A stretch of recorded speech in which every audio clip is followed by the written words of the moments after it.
জ্বালানি তেলের দাম আবারও বাড়ল। চলুন দেখি নতুন দামটা ঠিক কেমন। দেশে কিন্তু সব ধরনের জ্বালানি তেলের দামই বাড়িয়ে দেওয়া হয়েছে। আর জেনে রাখুন, এই নতুন দাম কিন্তু আজ থেকেই কার্যকর। তো এখন প্রশ্ন হচ্ছে, কোন তেলের দাম কত করে বাড়ল? অকটেনের কথাই ধরুন, লিটারে ২০ টাকা বেড়ে এখন ১৪০ টাকা। পেট্রোলের নতুন দাম হয়েছে ১৩৫ টাকা, মানে লিটারে বেড়েছে ১৯ টাকা।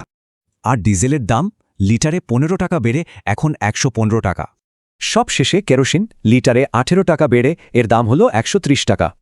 মানে এক কথায় প্রত্যেকটা জ্বালানির দামই কিন্তু বেশ খানিকটা বেড়েছে। কিন্তু হঠাৎ করে দামটা বাড়ানো হলো কেন? জ্বালানি বিভাগের ভাষ্যমতে আন্তর্জাতিক বাজারের সঙ্গে দাম মেলানো হয়েছে। তার মানে আন্তর্জাতিক বাজারে দাম বাড়ার কারণেই এই সিদ্ধান্ত। কিন্তু আসল প্রশ্ন হল, এই মূল্যবৃদ্ধির প্রভাবটা সাধারণ জীবনের ঠিক কতটা পড়বে।